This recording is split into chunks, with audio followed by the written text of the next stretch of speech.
Essas coisas diz o Amém, a testemunha fiel e verdadeira, o princípio da criação de Deus. Boa noite, meus queridos irmãos, que a paz do nosso grande Deus e Salvador Jesus Cristo esteja sobre cada um de vós. Estamos aí com mais um vídeo para o nosso canal. Recadinho muito importante, sexta-feira próxima, dia 11 de abril, às 19h30, teremos um convidado muito especial em nosso canal, o nosso irmão Davi Caldas, do Intelecto Podcast.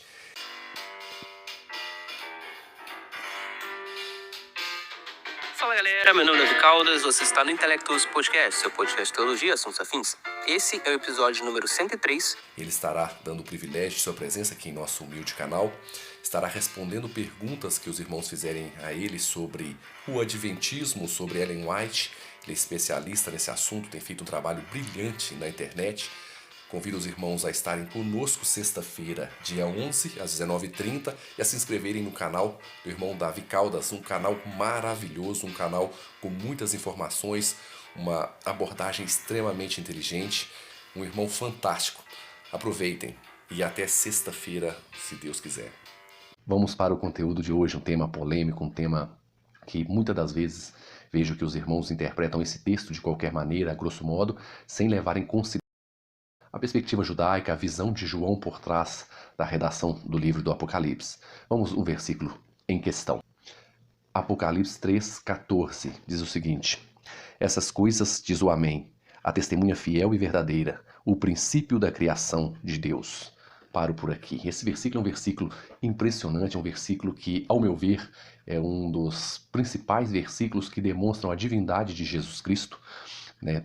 E esse versículo temos várias evidências que comprovam e corroboram para essa interpretação e para chegarmos a essa posição.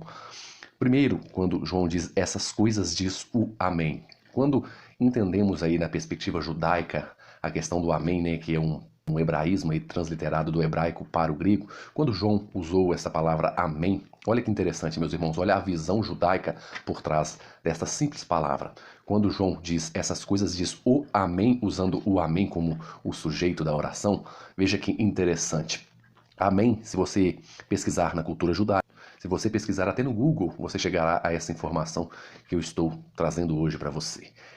Na cultura judaica, Amém, eles usam uma forma de, na nossa linguagem, a gente aprendeu na escola, acróstico, né, o acrônimo. Eles pegam a palavra lá, Amém, o Aleph, o Men e o Nun, e fazem aquele acrônimo com ela. O Aleph é a primeira letra que significa Elohim, Aleph, Elohim, o Men é Meler e o Nun, Neman, Elohim, Meler, Neman, ou seja, Deus é um rei fiel. E isso na cultura judaica, até o Google traz essa informação para vocês, podem pesquisar aí qual o significado da palavra Amém na cultura judaica, ou simplesmente da palavra Amém, ou seja, essas coisas diz o Amém, essas coisas diz o Elohim Meler Neman, Deus é um rei fiel, ou seja, que Jesus é o nosso Deus e é um Deus fiel. E quando João usa esse Amém somado ao contexto do Antigo Testamento, veterotestamentário, lá em Isaías, capítulo 65, iremos ler alguns versículos. Vejam bem, com essa palavra Amém em mente. No versículo 13 do capítulo 65 diz o seguinte: pelo que assim diz o Senhor Deus. Aparece aqui a palavra Adonai e o tetragrama sagrado. Adonai e Yahweh. O Adonai e o tetragrama sagrado, no versículo 13. No versículo 15 aparece a mesma construção, o Senhor, Deus, Adonai e o tetragrama sagrado.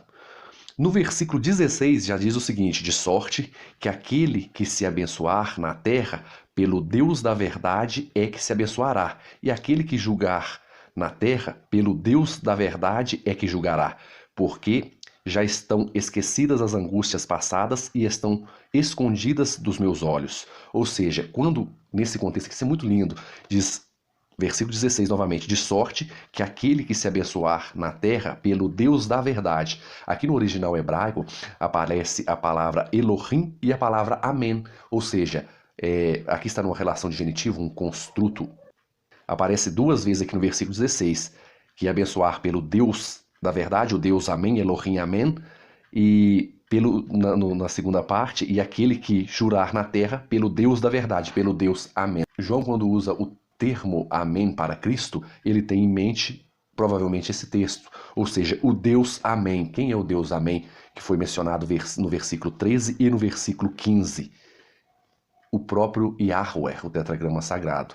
E quando ele usa a segunda palavra aqui, essas coisas diz o Amém, a testemunha fiel e verdadeira. A testemunha fiel e verdadeira. Isso é muito interessante quando entendemos a questão da testemunha fiel e verdadeira. Quando João usa a palavra testemunha, João provavelmente tinha em mente o Antigo Testamento. Como vemos aí ao longo do Apocalipse, que João usa vários símbolos tirados do Antigo Testamento. Tudo que João cita é o Antigo Testamento, e a visão do livro do Apocalipse é uma visão extremamente judaica. E João, tendo em mente o Antigo Testamento, uma visão judaica, quando ele diz a testemunha fiel e verdadeira. A palavra para testemunha em hebraico é eds, né? O ain e o dalet. Quando João usa essa expressão, ele está remontando uma tradição judaica ali que é encontrada em todos os manuscritos de Deuteronômio capítulo 6, verso 4, né? Onde aparece o famoso, conhecido Shema. Shema Israel Adonai Elohim Adonai Echad. Toda vez que isso era recitado nas sinagogas e em todos os manuscritos de Deuteronômio, a palavra Shema aparece com a última letra, a primeira palavra dessa frase, Shema, a última letra, um Ain, aparece maior, porque no hebraico não existem letras maiúsculas e minúsculas. Shema vem escrito com a última letra bem grandona, o Ain ali vem bem grandão. E a última palavra desta oração, a palavra Echad, aparece com a última letra também grandona, bem maior, destacando das outras. Ou seja, a primeira palavra e a última palavra têm as últimas letras maiores destacadas. E essas duas letras juntas formam Eds, testemunha. Ou seja, isso é conhecido no meio judaico que eles fizeram isso nos manuscritos para simbolizar que essas duas letras juntas significam testemunha. Ou seja, que Deus é a testemunha fiel e verdadeira. Ele é o Senhor de todas as coisas e que suas promessas, suas declarações são todas verdadeiras e que nenhuma venha a faltar, todas irão se cumprir. Por isso, Deus é a testemunha fiel e verdadeira. Deus é o único que cumpre e pode todas as coisas. Quando João usa essa expressão, a testemunha fiel, ele tem em mente o Deus do Antigo Testamento, a testemunha fiel e verdadeira. O único que é testemunha fiel e verdadeira na cultura judaica é o próprio Deus Yahweh. Não tem outro. Mais uma vez, vemos aí que João está remontando o Deus do Antigo Testamento. Dando sequência, temos aí o princípio da criação de Deus. Quando João usa o princípio da criação de Deus, o pessoal às vezes, não, aqui está falando que Jesus Cristo é o primogênito da criação, é o primeiro a ser criado. Algumas Bíblias até trazem dessa forma, ignorando todo o contexto, que foi o que eu mencionei até aqui. Eles ignoram isso e eles inferem no texto uma coisa que o texto não diz. Pois veja o seguinte, o princípio da criação, né, o iniciador da criação. E um gramático, F. Wilber, diz que esse arre que aparece ali está no sentido de primeira causa, ou seja, ele é a primeira causa da criação, o Criador, o que deu origem à criação.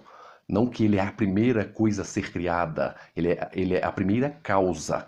Outro gramático, em seu comentário do livro de Apocalipse, Weissent, ele traz que em Apocalipse 3,14, a palavra arre ali significa autor. Ele é o originador, o autor, o criador, literalmente falando. Assim como em Atos 3,15, que diz o seguinte: de Sarte matastes o autor da vida, a quem Deus ressuscitou dentre os mortos, do que nós somos testemunhas. Ou seja, o autor da vida, o originador da vida. Jesus disse que ele é o caminho, a verdade e a vida. Ele é a vida. Ou seja, quando João usa essa palavra arre aqui, o princípio da criação, ele está se referindo a Cristo como o Criador. E o pessoal que ignora isso, que ignoram esses estudiosos, esses grandes nomes da língua grega, esquecem também que quem escreveu Apocalipse 3,14 também escreveu o Evangelho e o versículo de 1 ao 3, que diz o seguinte: no princípio era o Verbo, e o Verbo estava com Deus, e o Verbo era Deus. Ele estava no princípio com Deus, todas as coisas foram feitas por intermédio dele. e sem ele nada do que foi feito se fez. Ou seja, aqui diz que todas as coisas foram feitas por intermédio dele. Quando João diz o princípio da criação, o arre, ele não está dizendo que Jesus foi o primeiro a ser criado. Ele está em comum acordo com o seu evangelho, ou seja, todas as coisas foram criadas por meio dele. Ainda mais nesse contexto onde ele usa Amém, né, Elohim, Meler Neman, Deus é um rei fiel e justo, Jesus é um Deus fiel e justo, um rei, né, um rei fiel e justo, né, Elohim, Meler Neman, Deus é um rei fiel e justo. Ele usa a testemunha fiel e verdadeira, remontando o Shema, que é a testemunha, o único que era testemunha é Deus, é o Yahweh, a testemunha fiel e verdadeira é o Deus de Israel, e junto nesse contexto ele usa o princípio da criação, o princípio originador, o autor, a causa primeira, como diz esses grandes estudiosos que eu mencionei. O pessoal ignora e ainda ignora o evangelho que traz essa menção que todas as coisas foram feitas por intermédio dele. E a pessoa que faz essa análise esquece que quando João usa que todas as coisas foram feitas por intermédio dele, aqui, sem examinar muito aqui o texto grego, diz di autu egeneto, uma preposição de autu, um pronome pessoal, no genitivo, e o verbo ginomai, né, egeneto, na terceira pessoa do singular, do segundo auristo, do indicativo médio. Quando esse verbo, nessa forma egeneto, no indicativo médio, ele exerce uma força sobre a preposição que Jesus não é apenas um veículo ali que foi usado para criar todas as coisas, ou seja, ele é o Criador, ele chama as coisas à existência, ele é o Criador. E isso que eu estou falando é fortemente apoiado pelo restante do versículo. Ou seja, sem ele, nada do que foi feito se fez. Sem ele, Jesus, nada do que existe existiria. Nada do que foi feito se fez. Não tem como entendermos Apocalipse 3,14 de outra forma a não ser Jesus como o Criador de todas as coisas, que é a mentalidade de João, é o que o João nos ensina. Se você tiver alguma dúvida aí sobre João 1:1, temos alguns vídeos aí no canal de João 1 que o pessoal usa para dizer que aqui era um Deus, uma ideia não faz o mínimo sentido. Temos uma pequena exegese aí do texto de João 1, voltando ao termo. Não tem como entendermos, meus irmãos, isso de outra forma. Por quê? Quando João usa todas essas palavras, que ele é o Amém, ele é a testemunha fiel, ele é o princípio da criação, ele está remontando a mente dos seus leitores para o Deus de Israel, o Yahweh. Toda vez que aparece o tetragrama sagrado é uma referência às três pessoas da Trindade, ou seja, tanto o Pai quanto o Espírito Santo, quanto Jesus podem usar este nome, se apresentar como esse nome, como sendo o grande Yahweh, alguns tradutos como Jeová. Tanto, qualquer uma das três pessoas podem se utilizar deste nome, mas este nome significa também as três pessoas juntas. Vemos lá em Isaías capítulo 6, isso é muito claro.